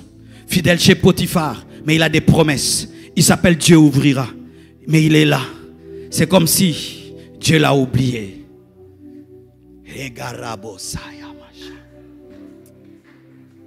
Le temps change le rôle dans les jeux de la vie. Et eux, ils sont contents. On s'est débarrassé de lui. On ne se débarrasse jamais d'un homme de destinée. On ne se débarrasse jamais d'un ouin. On ne se débarrasse pas. Parce que quand tu te débarrasses d'un ouin, tu te débarrasses de l'onction qui devait te bénir. Si tu tues Moïse, qui va diviser de la mer rouge? Tu te débarrasses de lui, vous courez, vous êtes maintenant devant la mer rouge, et ça vous tue. Pourquoi Moïse n'est pas là? Et eux sont contents. On va maintenant avoir l'héritage de papa. L'héritage de papa. Parce que la ville s'appelait Galade. Leur père s'appelait Galade. Il y avait la Galade ville et Galade papa. Eux, ils avaient la vision de Galade papa. Mais la destinée de Jephthé, c'était Galade ville. C'est pourquoi ne te bats pas avec des gens qui n'ont pas les mêmes promesses que toi et les mêmes visions que toi. Ils se battent pour des quartiers alors que toi, tu cherches les extrémités de la terre. Des choses que des fois j'entends Kinshasa. Kinshasa. Kinshasa. Moi je cherche les extrémités de la terre. Kinshasa. Moi je domine à Kinshasa. Moi je n'ai pas, je ne cherche pas que Kinshasa. Je veux les extrémités de la terre. Toutes les nations de la terre. Une Ferrari ne court pas en tenant compte de la vitesse d'une VW. La VW peut courir 100 à l'heure. Elle trouve que c'est le maximum. Ferrari 300, 250 à l'heure. Il chasse de l'héritage de Papa Galade. Et lui, il est à Tob, il est en train d'apprendre des choses. Et un jour, Dieu suscite un problème. Le maître des temps des circonstances, qui est à la fois à Tob et qui est à la fois à Galade. Regarde maintenant. Où est Jephthé? À Tob. Où doit-il régner? À Galade. Pourquoi on l'a chassé? Ils n'ont plus besoin de lui. Ils sont devenus forts. Ok. Parce qu'ils sont devenus forts, ils ont chassé Jephthé. Donc, je dois leur trouver un ennemi qui soit plus fort qu'eux. Mais comme ils l'ont chassé à cause de ses origines, je vais chercher un ennemi qui a des mauvaises origines, mais qui va dominer ceux qui ont des bonnes origines. Et il va chercher les Ammonites. Les Ammonites sont nés de l'inceste. Jephthé est né de la prostitution. Les Ammonites sont nés de l'inceste des enfants de Lot avec leur père. Il prend maintenant les Ammonites qui sont nés de l'inceste. Il les amène à attaquer ceux qui sont nés d'une maman dans la maison. Et ceux qui sont sortis de l'inceste tabassent ceux qui ont de bonnes origines, afin que ceux qui ont de bonnes origines réclament aussi celui qui a une mauvaise origine pour taper ceux qui ont de mauvaises origines. Mande karebosa. Tout d'un coup, ils se rendent compte que la force, ce n'est pas l'origine. Parce que malgré leur origine, les Ammonites les tapent. On a de bonnes origines. On les tape. Ils sont brisés dans leur orgueil d'origine. Les Ammonites dominent ceux qui ont de bonnes origines, afin de les confondre dans leur orgueil de sang, dans leur fausse justice. et les anciens, pas les frères, pas les frères de Jephthé, les anciens, les hommes sages. Quand vous avez rejeté un homme qui était important dans votre vie, soyez des anciens. Allez vous humilier. Ne soyez pas les frères de Jephthé, des orgueilleux dans l'échec. Il y a des gens qui sont des orgueilleux même dans l'échec. Il sent vraiment qu'il a commis une erreur, qu'il a perdu quelqu'un d'important, mais il est toujours orgueilleux. Mais les anciens ne sont pas orgueilleux. On a commis une erreur. Il faut s'humilier devant ce jeune homme. Même s'il a des mauvaises origines, il a l'onction. Il a la grâce. Il a l'appel.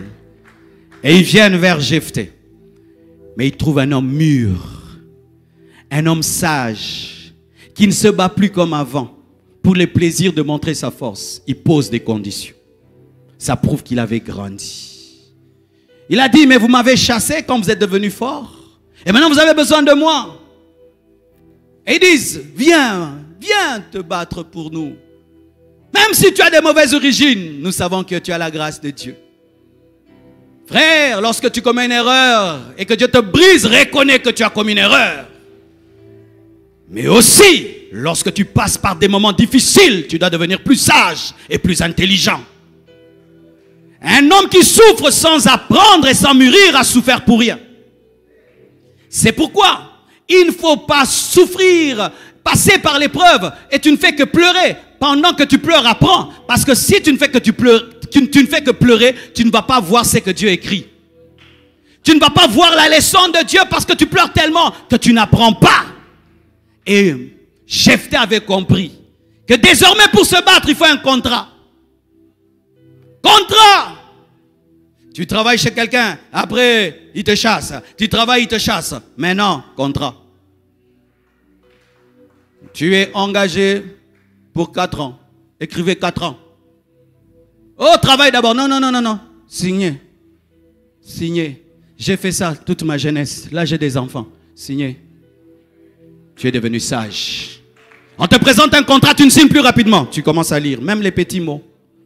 Parce qu'on t'a déjà piégé dans un contrat, dans des petites phrases.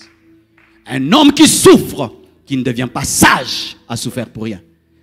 Une nation qui souffre, qui ne devient pas sage, souffre pour rien. Congolais, si on ne devient pas sage, nous souffrons pour rien. Une nation qui n'apprend pas dans sa souffrance revivra son histoire. Et lui, il avait changé. Il a dit, qu'est-ce que j'aurai?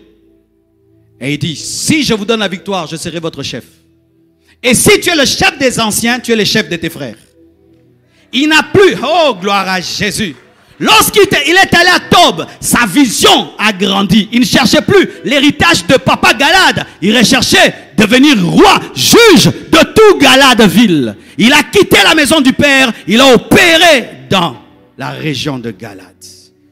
Et ils disent, ok, nous acceptons. Tu seras notre chef. Et Jephthé prie. Jephthé prie. Il savait que c'était ni par force, ni par puissance. Mais c'est par le Saint-Esprit. Il savait que c'est Dieu qui donne la victoire.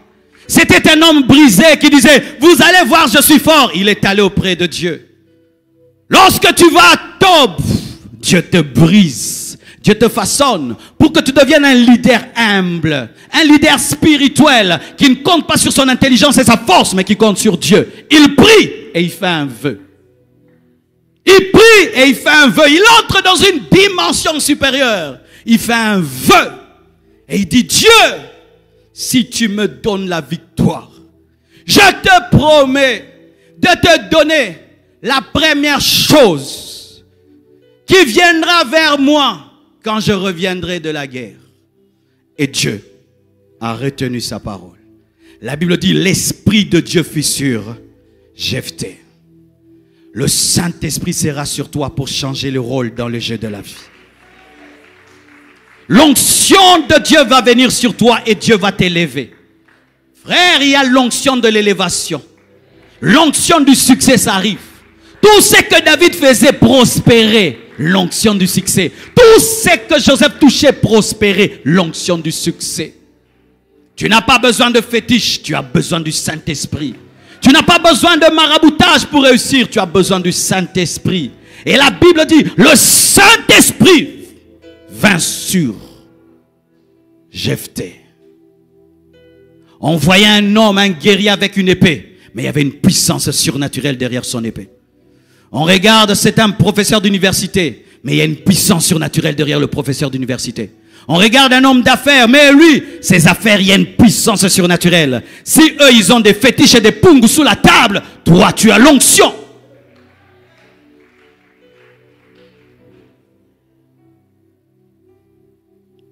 Il quitte Tob. Qui l'accompagne? Les vauriens. Lorsque tu rencontres un Jephthé qui passe par des moments difficiles, n'en profite pas pour lui faire du mal. Connecte-toi à lui. Quand il va entrer dans son héritage, tu régneras avec lui.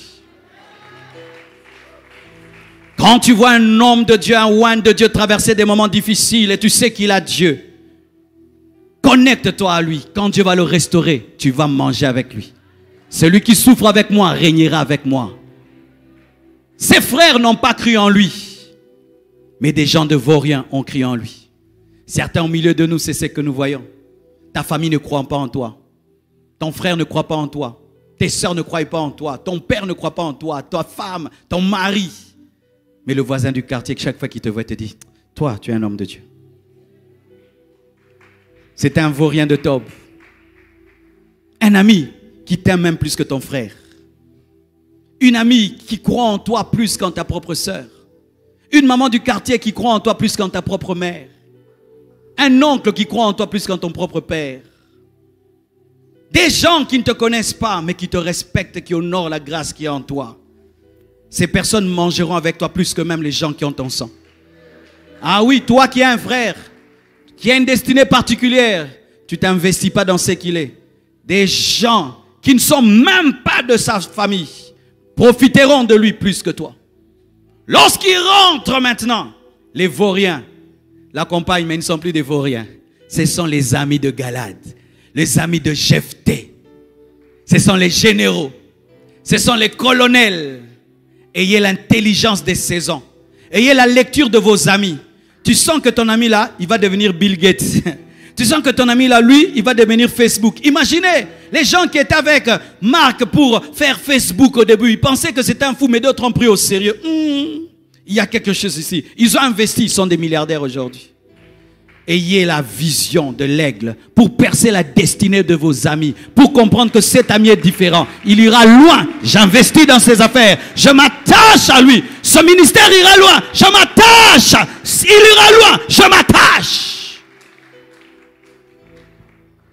Et Jephthé va à la guerre avec ces vauriens qui ne sont plus des vauriens, qui sont des colonels, des généraux.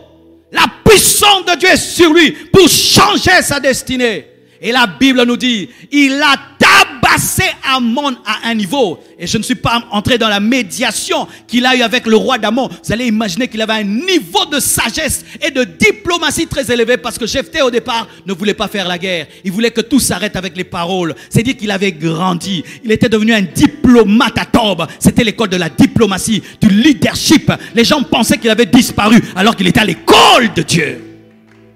C'était devenu un juge, mais qui n'avait pas de trône. Et lorsque Jephthé va à la guerre, il remporte la guerre. Et là, il est honoré. Le temps a changé de rôle dans le jeu de la vie. Le rejeté est célébré. Le jugé devient juge.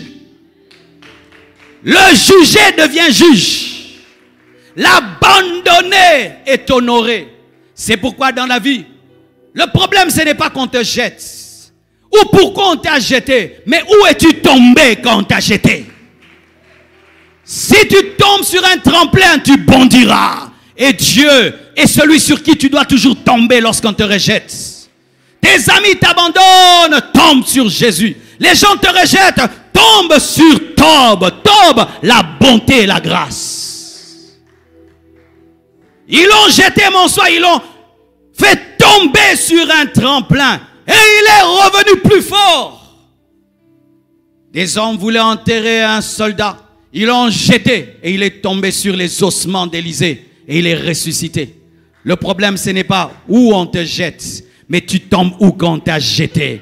Tombe sur Jésus. Tombe sur Jésus. Tombe sur Jésus. Tombe sur Jésus. Tombe sur Jésus. Quand on te rejette, on t'abandonne. tombe sur Jésus. Et il revient avec force, il remporte la victoire. Et Jephthé devient juge. Il devient juge. Dieu a changé. Mais il avait fait un vœu. Il avait dit, si tu me donnes la victoire, je te donnerai la première personne, la première chose qui viendra vers moi. Donc, il pensait, un bœuf, un animal, un serviteur, va venir, le maître a gagné. Lorsqu'il commence à rentrer chez lui à la maison, sa fille unique. Il n'avait pas de garçon, il n'avait pas de fille, il n'avait qu'une seule fille qui était vierge. Quand elle entend que papa est revenu, elle court vers Jephthé. Papa est revenu. Quand seulement Jephthé la voit, il comprend que Dieu avait choisi la personne la plus importante de sa vie. Et sa fille heureuse, lui, pleure. Il commence à pleurer. Il a la victoire, mais il pleure. Il dit, pourquoi tu me fais cela? Tu es parmi ceux qui me jettent dans l'abattement et l'angoisse. Mais sa fille était spirituelle. Sans que son père ne lui explique. Elle dit, si tu as fait un vœu, accomplis-le.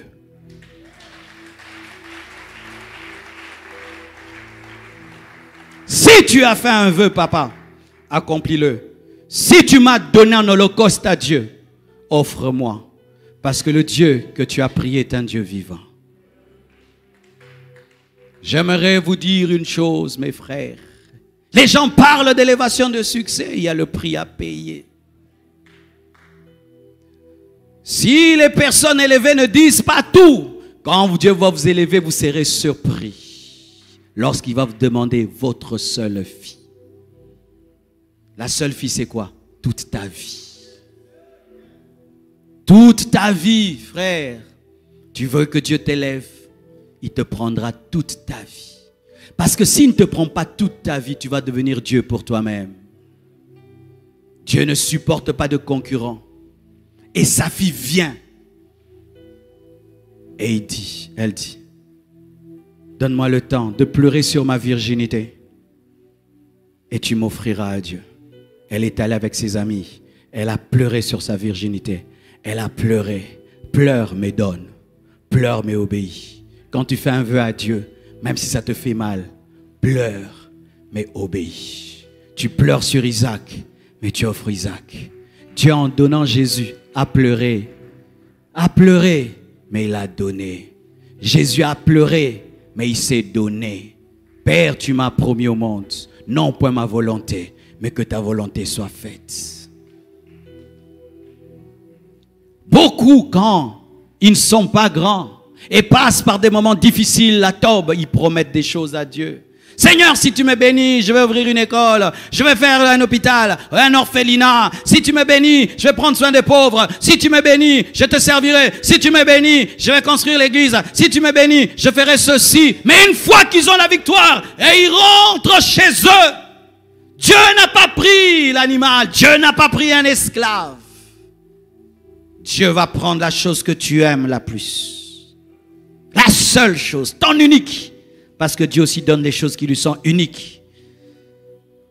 Dieu ne viendra jamais dans ta vie prendre la chose qui a la deuxième importance, la troisième. Jamais Dieu prend la chose qui a le plus d'importance. Et tu sais, la chose qui a le plus d'importance dans ta vie, c'est toi-même. C'est toi-même. La fille de Jephthé, ce n'était pas la fille de Jephthé, c'était Jephthé lui-même. Comme Jephthé devait continuer à régner, mais Dieu aussi devait la voir consacrée en soi. C'était un juge consacré. La présence de sa fille dans le temple, c'était Jephthé dans le temple. Parce que même quand il régnait, il pensait toujours à sa fille. Ainsi, il pouvait avoir un règne de sainteté et de pureté. Parce que son cœur était dans la présence de Dieu. Et la Bible dit chaque année, pendant 4 jours, Israël célébrait la fille de Jephthé. Mais ce n'était pas la fille de Jephthé qu'on célébrait, c'était Jephthé. L'homme de rien, qui avait une basse origine, qui est né du péché de la prostitution, a déclenché une fête de consécration. L'homme qui est né dans le péché de la prostitution, Israël a commencé à fêter une fête pour la virginité de sa fille, pour sa consécration. Dieu a changé la vie des hommes. Dieu a changé sa réputation. Quand on parlait maintenant de Jephthé, on disait l'homme qui a donné sa fille unique à Dieu. L'homme qui a fait un vœu dans le secret, mais qui l'a accompli en public. L'homme qui s'est séparé de la personne la plus importante de sa vie, parce qu'il avait promis à Dieu. Cet enfant de prostituée est différent. C'est un oint de Dieu. C'est un juge. La Bible dit, la pierre qu'ont rejeté ceux qui bâtissent est devenue la principale de l'angle. Ils ont voulu bâtir Galade sans Jephthé, mais Jephthé était la principale de l'angle. Ainsi, vous comprenez que Jephthé est une ombre de Jésus. Quand tu regardes Jephthé et tu regardes Jésus, il y a des similitudes. Jephthé était rejeté par ses frères, Jésus était rejeté par ses frères. Israël, le roc, Galade, dureté, la loi, a rejeté Jésus. Mais Jésus, par la grâce, a sauvé le monde en allant à Tob, des vauriens, la nation, les nations. Et il a sauvé les nations. Frères et sœurs, alors que le monde est en train de se construire, il a rejeté Jésus. Mais Jésus est la principale de l'angle. Sans la principale de l'angle, vous allez être vaincu par les Ammonites, par le diable, par les démons, par l'Antichrist. C'est seulement Jésus qui peut donner la victoire. C'est pourquoi, mon frère, dans ta vie, tais-toi devant ces choses. Lorsque tu vas vers un chantier et qu'il est inachevé, ne juge pas, ne parle pas. Tu ne sais pas ce qu'il sera. Tu ne connais pas le plan de l'architecte. Et tu peux voir qu'il n'y a qu'un trou. Mais ce n'est pas un trou. C'est un immeuble de 10 étages. Et des fois, les gens que nous rencontrons sont comme des chantiers. Il n'y a qu'un trou. Et tu le regardes, tu le méprises. Alors que dans 10 ans, 20 ans, ce sera un gratte-ciel. Taisez-vous devant la destinée des hommes. Ne parlez pas beaucoup devant la destinée des hommes. Nous que vous voyez là, beaucoup de gens nous ont méprisés. Beaucoup de gens nous ont méprisés, mes frères. Mais aujourd'hui, nous sommes une surprise pour eux. Tais-toi devant une chenille qui est dans son cocon. Quand la chenille entre dans le cocon, elle est à Tob. Elle reste fixe. Elle est laide. Mais donne du temps. Il y aura la métamorphose. La chenille va devenir un papillon. Et certains au milieu de vous, vous êtes dans un cocon. Rien ne marche. Tu ne bouges pas. Tu es au même endroit. Financier, spirituellement, rien ne marche. Mais demain, tu seras un beau papillon. Quand tu te tiens devant un tableau noir, garde silence. Tu ne sais pas ce qu'on va y écrire. Certaines personnes sont des tableaux noirs. Rien n'est écrit. Ce sont des personnes lambda. Des personnes qui ne marquent pas. C'est une personne, tu oublies même son nom. Mais demain, c'est l'examen de ta vie qu'on va écrire sur ce tableau.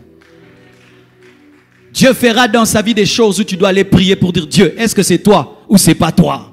Il y a des niveaux où Dieu commence à agir dans ta vie. Même les chrétiens commencent à prier. Est-ce que c'est Dieu ou c'est la magie? C'est un examen que Dieu donne. Cosinus, tangente. Oui, il y a des gens qui deviennent des examens dans la vie. Imagine que l'un de nos frères ici seulement, il reçoit une onction, dans tous les deux il part, il ressuscite les morts. Nous allons aller en prière pour prier Dieu, est-ce que c'est toi? Même les gens qui croient à la puissance vont aller dire Dieu, est-ce que c'est toi? Tu entends partout, il part, ressuscite. Les gens ne font que ressusciter. Ils disent seulement, ah! Les gens ressuscitent. Lorsque tu vois un homme et rien n'est écrit, ce n'est pas que le maître n'a pas la craie. Quand tu vois un papier vide, ne te moque pas du papier vide. Tu ne sais pas quelle lettre on va écrire. Peut-être une recommandation présidentielle. Arrêtez de mépriser les hommes. Arrêtez de mépriser les hommes. Ne méprisez jamais un homme. Même les païens disent des fois à leurs filles, on ne se moque pas d'un homme. Même les païens disent ça. On ne se moque pas d'un homme. Parce qu'un homme aujourd'hui, il peut marcher avec des babouches. Mais demain, il devient ministre. C'est pourquoi même sœur, quand tu dis d'un homme qui veut t'épouser, ne l'insulte pas. On ne dit pas non à un homme en l'insultant. Dis seulement non. Ne dis pas regarde-toi, regarde-moi, regarde-toi. Arrêtez ces regarde-toi, regarde-moi. Il va te doubler un jour dans la pluie. Je sais ce que je dis, hein. Je connais une fille il y a longtemps. Non, je saute cette partie. Elle va suivre la vidéo. Elle m'a méprisé, frère. Je suis allé demander la main en bus. Elle m'a regardé. Tu dis je t'aime à pied, tu rentres à pied. Ne méprisez jamais les hommes. Ne regarde pas ta vie pour juger un homme, tu n'es pas Dieu. Ne te moque jamais d'un vase brisé dans les mains d'un potier. Ne te moque jamais d'un vase brisé dans les mains d'un potier. Tu ne sais pas ce qui va devenir un vase d'or. Si tu pouvais regarder Pierre en train de renier Jésus, quel futur tu allais lui donner? Tu allais dire zéro, il n'y a rien ici. Mais Jésus voyait, même derrière le reniement, que cet homme sera prêt à mourir pour moi. Il n'a pas pu mourir pour moi parce qu'il n'avait pas le Saint-Esprit. Quand il aura le Saint-Esprit, Pierre mourra pour moi. Il m'aime beaucoup mais n'a pas la force. Je lui donnerai la force. Ne te moque pas d'un homme qui est tombé dans le péché. Ne te moque pas d'un homme de Dieu qui est tombé dans le péché comme nous faisons maintenant à Kinshasa. Tu ne connais pas quand est-ce qu'il va se repentir et c'est que Dieu va lui dire. Vous aimez les épîtres de Pierre? Mais Pierre a renié son maître. Il a dit qu'il ne le connaît pas. Ne te moque pas d'un frère qui traverse des moments difficiles. Tu ne connais pas son histoire avec Dieu. Ne te regarde pas pour juger un homme. Il se peut qu'il sera plus grand que toi. C'est pourquoi tant qu'un homme ne s'est pas tenu debout, ne dis pas que tu es plus grand que lui. Tu peux être debout, l'autre est assis et tu penses que tu es plus grand que lui. Non, il est assis, il n'est pas debout. Lorsqu'il va se déployer, il est plus grand que toi. Ne te moque pas quand tu ne comprends rien. Et même si tu comprends, il y aura toujours des choses que tu ne comprendras pas. Ils se sont moqués de Jephthé parce qu'il avait de mauvaises origines. Mais ce qu'ils ne savaient pas, c'était lui leur juge. C'était leur roi. Parce qu'en ce temps-là, Dieu n'établissait pas encore des rois, c'était des juges. Celui qui était le fils de la prostituée, c'est lui que Dieu avait choisi pour les sauver, les protéger, les défendre. Mais ils l'ont jugé selon des hommes. C'est pourquoi dans l'église, nous devons vivre dans le respect. Moi, j'ai appris à respecter les gens à l'église, mes frères. Ça fait 23 ans que je suis pasteur. Et ça fait maintenant plus de 31 ans que je suis chrétien. Je crois bien. 31 ans. J'ai vu des frères à l'église qui venaient étudier à l'église. Ils n'ont pas de maison. Ils habitent l'église. Il a toujours le même pantalon. Il prie tout le temps. Il cherche Dieu. Toi, tu viens de chez vous. Tu as papa, maman. Et tu le regardes. Mais il prie Dieu de tout son cœur. Aujourd'hui, ils sont dans le monde entier. Ils influencent la terre. Ils ont tout ce dont ils ont besoin. Les choses qu'ils demandaient à Dieu dans le secret, Dieu entendait, Dieu leur a donné. Un jour, un homme de Dieu a rencontré une sœur. C'était la fille d'un médecin. Il lui a dit, ma sœur, j'aimerais t'épouser. Et la sœur voyait le frère à l'église. Et il était bien habillé des fois. Et puis il dit, frère, je viendrai te visiter. Et ce jour-là, elle est arrivée quand le frère ne s'y attendait pas. Et la sœur arrive. Il y avait une porte. Elle entre, c'était une belle maison. Et puis elle pose la question, où est le frère Sonny? Elle dit, frère Sonny, il est derrière. Elle était déjà étonnée qu'on ne dise pas qu'il est dans la grande maison. Frère Sonny habitait dans cette grande parcelle, mais dans la petite guérite. Et elle va, elle trouve le frère Sonny. qui dormait sur un lit dont lui-même avait le secret. Tu connais ces lits-là, il faut que tu t'assieds avec expérience et sagesse. Et lui, il était malade. Et trouve le frère Sonny là. Hey, tu habites ici? Oui, j'habite ici. Ah, Seigneur. Elle a dit n'importe quoi. Si la situation d'un frère est misérable, ne crache pas dessus. Tu peux te retirer seulement, mais ne crache pas dessus. Elle a jugé ce frère en fonction de son présent. Et lui a dit, mais Dieu, un jour changera ma vie. Ah, excuse-moi. Elle est partie. Et puis elle a épousé un médecin. Vous voyez, les médecins des fois sont non payés. Et ils grèvent. On bouffe leur argent. Et lui, il est devenu rockman. Et un jour, il passait, il y avait la pluie. C'est lui qui m'avait raconté ça quand il nous prêchait. Et il voit la sœur avec son médecin sous la pluie avec un parapluie. Il s'est arrêté. Et ils sont entrés. Il les a amenés chez eux. Mais il s'est arrangé de passer d'abord par chez lui.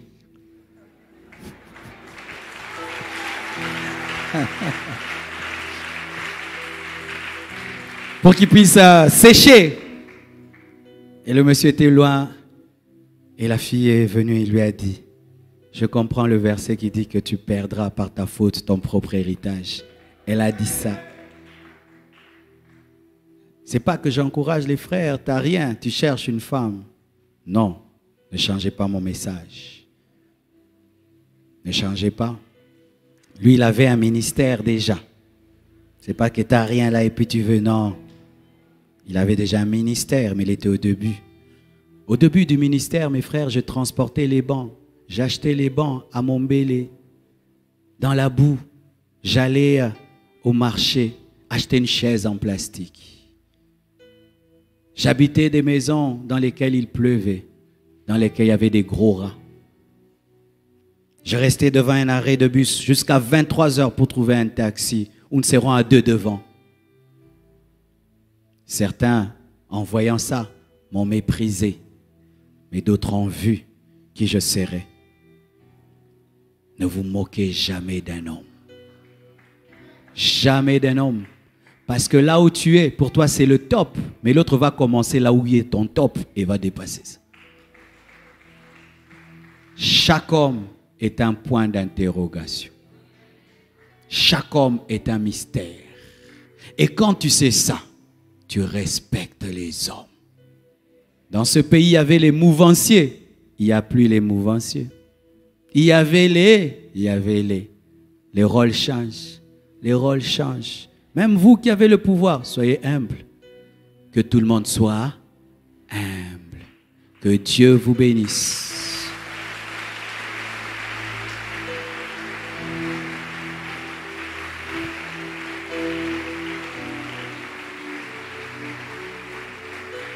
Tenons-nous debout. Prions le Seigneur. Seigneur Dieu de gloire, je te remercie pour ta parole. Qu'elle prenne effet dans les cœurs et dans les vies. Au nom de Jésus-Christ de Nazareth. Rends grâce à Dieu. Bénis le Seigneur. Prions au nom de Jésus.